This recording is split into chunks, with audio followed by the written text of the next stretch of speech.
This is Trend Following Radio, where great thinking comes alive. Nobel Prize winners, legendary traders, best-selling authors, and the pros that know what drive us irrational human beings. I am your host, Michael Covel. Not filtered, raw, honest. That's my passion.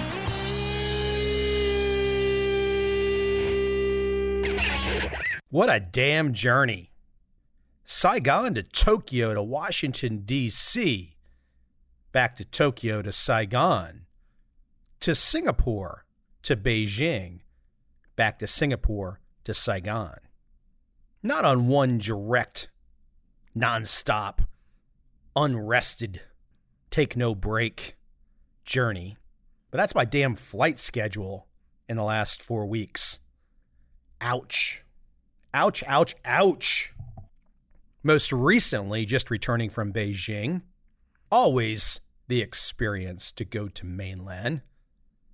Always a little bit of a pain in the ass, though. Having to use a VPN, a virtual private network, to get out there and collect my email and get on Twitter and Facebook and all this stuff. And I'm not even sure if it's legal or illegal. What are the rules? Does anyone know off the top of their head? When you are in mainland China, what are the rules? Someone please inform me. For us Americans or whoever, non-Chinese, to go to the mainland, is it okay to use a VPN? I'm pretty sure for Chinese it's not okay. And I'm not trying to do anything subversive, just trying to check my damn email. But before I get into, I think, a little bit of an interesting perspective that I gained from one Chinese guy in particular, I want to tell you about a few books that have crossed my path that are now on my reading docket. The first one by the author, the artist, Austin Kleon, Keep Going. One of those great little motivational reads that we all need, at least every now and again. Dawkins, Dennett, Harris, Hitchens, The Four Horsemen, the discussion that sparked an atheist revolution.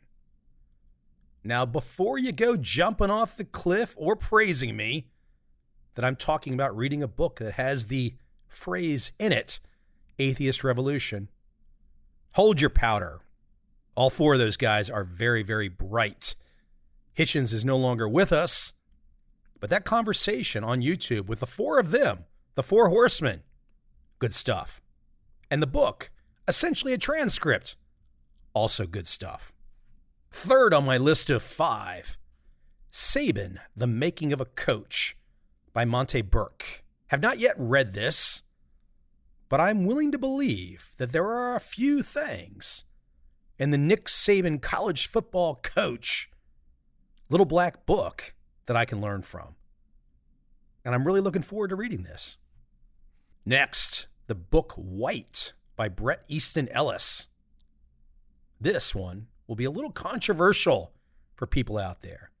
Bret Easton Ellis, a very influential author over the years, who happens to be a gay guy living in West Hollywood, who happens to be somewhat of a Trump supporter.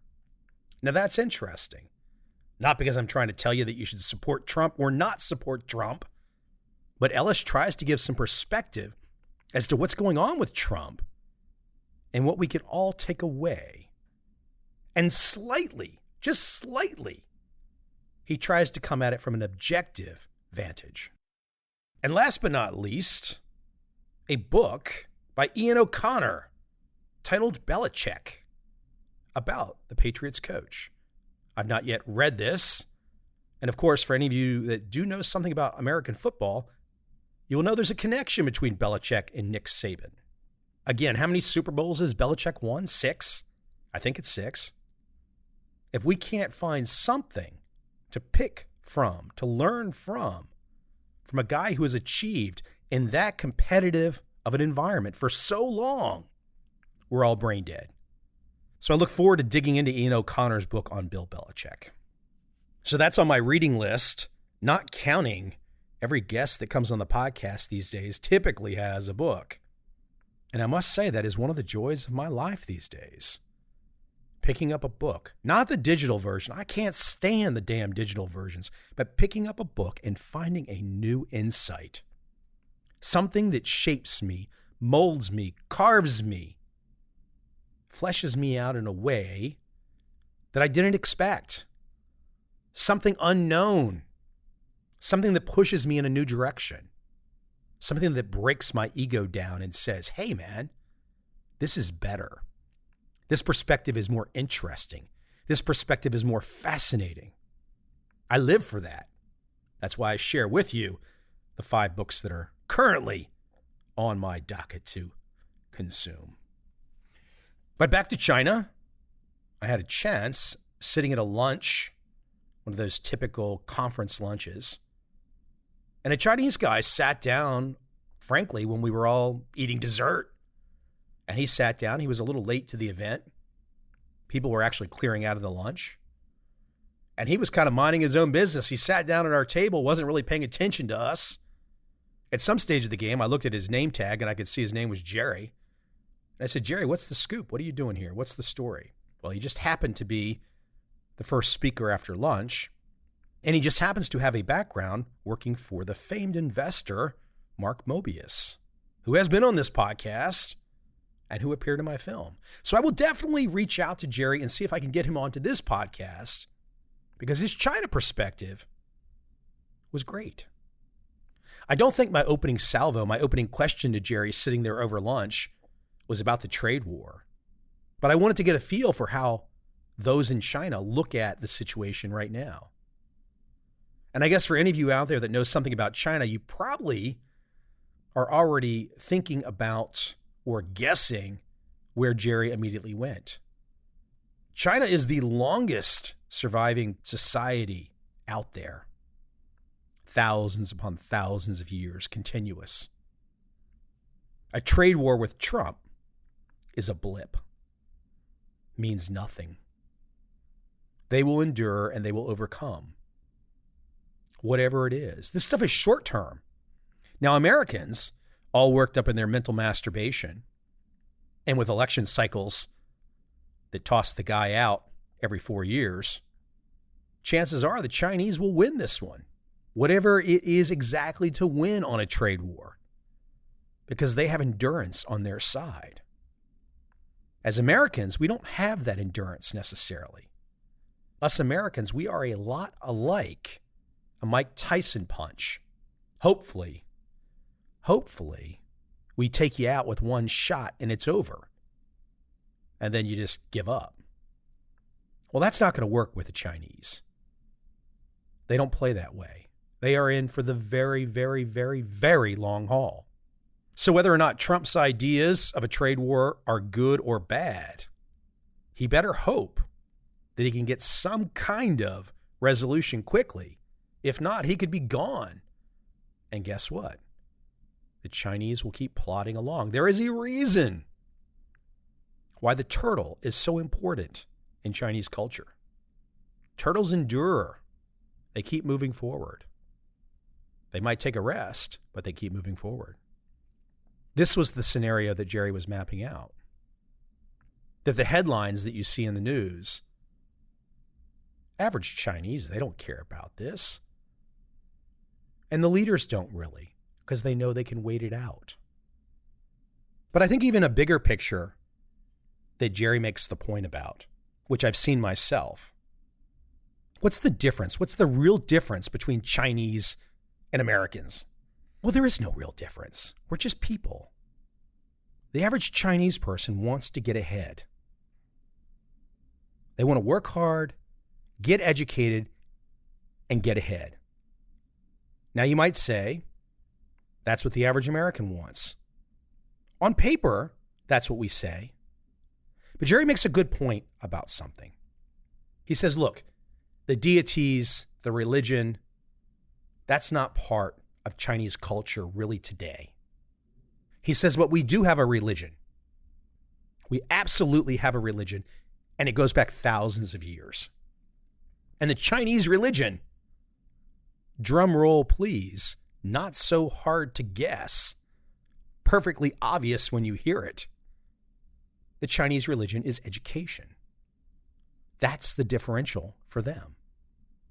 Do us Americans have education as a religion? Hell no. Because look, if we didn't have affirmative action at American colleges, if we did not have this new SAT with the adversity index that asks whether or not your parents were divorced and you get some kind of benefit for getting into schools if you lived in a one-parent home or some other inane stats that don't really mean shit. But that kind of stuff, give me a break.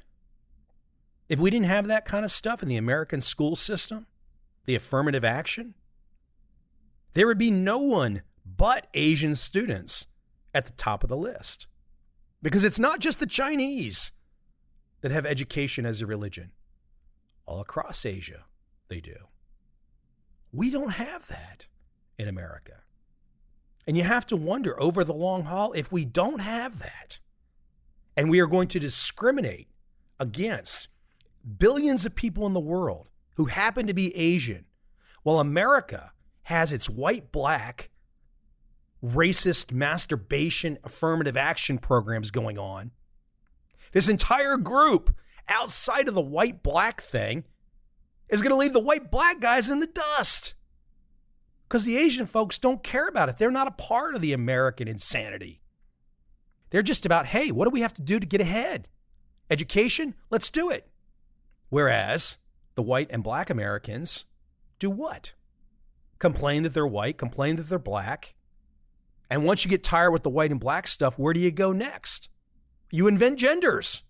You invent sexes. Who the hell knows what they'll invent next? All the while, the folks that come from the Asian part of the world just say, you know what? Enough of that stuff. We're not a part of that. Let's just stay focused on our religion, education. And finally, ultimately, as people, Jerry does make the point that we're the same. We might not have the same fixation on education, granted. But when it comes right down to it, and I see this on the ground myself when I'm in China, everybody just wants to get ahead. And I got to tell you, one of the differences that you really see in that getting ahead is that entrepreneurial drive. What is it that I can possibly do to make the extra buck? What is it that I can possibly do to go the extra mile? One of the dinners that we were at, they had some greeters. I'm guessing Chinese ladies ages 20 to 25. And they were dressed up in a traditional silk Chinese dress with a certain headdress, holding a lantern. It was very cool, actually. And there was 10 of them, 5 on each side, as you enter the restaurant. And there was kind of like a happy hour outside before the event, before going into the restaurant. And of course, enterprising me, who does a podcast and who likes to ask questions, attempted to find out from these young ladies some of their background. Now hold yourself down for a second if you think I was trying to hit on them.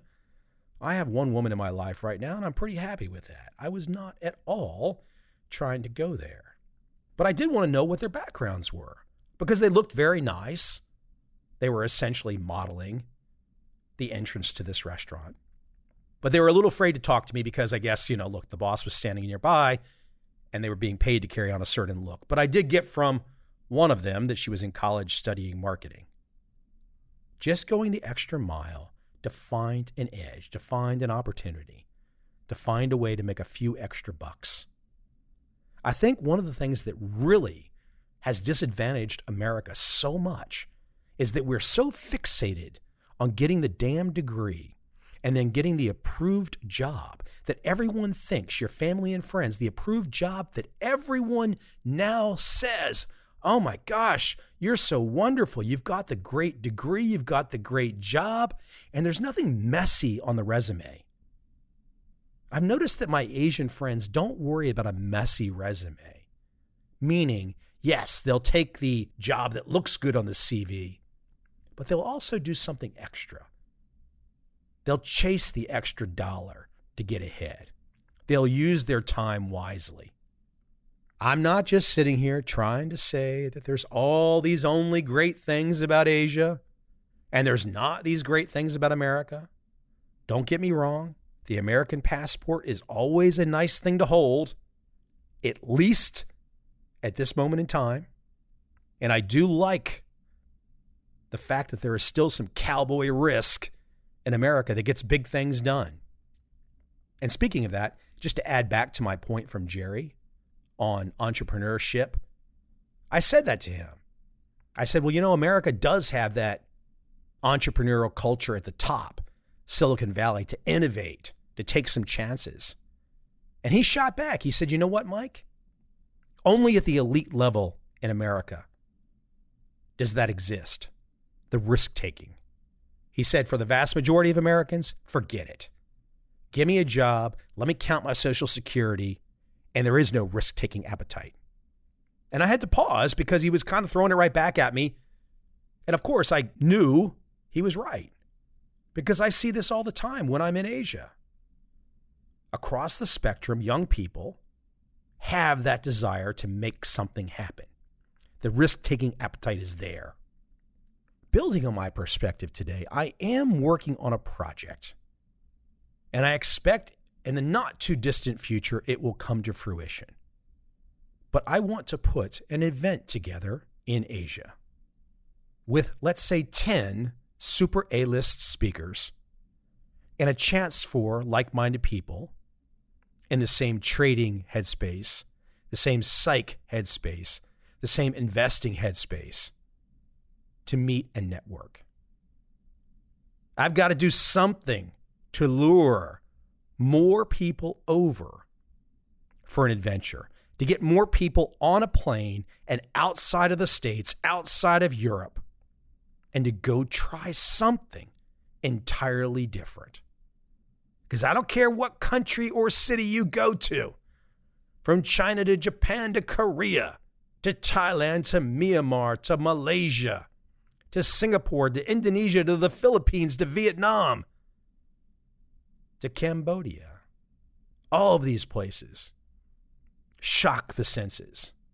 They wake you up to something new. How many of you are sitting there right now doing the same damn shit every damn day? So I want to put together an event that brings like-minded people together, people that want to go on an adventure, even if they've never done anything like this before. Oh, you say you can't do it. Hey, I got to tell you, one of the nice things about the Beijing event that I just did, many Americans were at this event. They traveled with the group to come to this particular event. Many of these Americans were 75 plus years of age. They had the spirit. They did not want to just grow old. They wanted to go do something different. 25, 30 years older than me. They're not sitting still. Why are you sitting still? Now, this is not meant to be some preachy, get in your face, tell you got to do this. I'm just trying to give some raw, authentic, and to wake you up, to give you something else. Because the things that I've talked about today about China? Yeah, I've known most of these things for a long time myself. But when you go there and you get on the ground, you meet people and they talk to you face to face. And it's human. It's not just reading an article or some link for the Washington Post or New York Times. It's living it. And I will tie that all the way back to trend following. One of the reasons that I came to learn what I learned about trend following, to pull it all together, was going there and finding those people who were the experts, those people who were the pros, and getting my ass in front of their face. I don't say that in a cocky way or an arrogant way or being a jerk way, but just to get in front of them, to see them one-on-one, flesh and blood, and learn. That's what we all want. We want to learn, and you can't learn sitting still. You got to get the hell up out of the chair and move.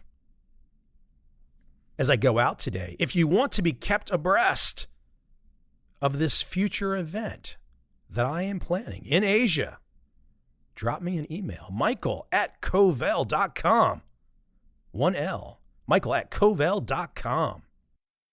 Because I got to tell you, every time I'm in Asia and I get together with a group, and this just happened in Beijing, it's fun. Ultimately, it's fun. The energy, the sharing, the camaraderie, the exchanging ideas. That shit don't happen on Facebook. I'm sorry, it doesn't. As much money as Zuckerberg has made, purportedly linking us all together, it's not the same as the real thing.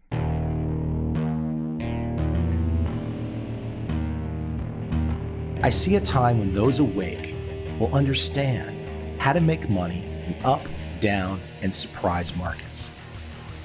Whether new trader or experienced, college student or financial advisor, protecting against a crash or just trying to make a lot of money, trend following offers everyone an answer in uncertain times.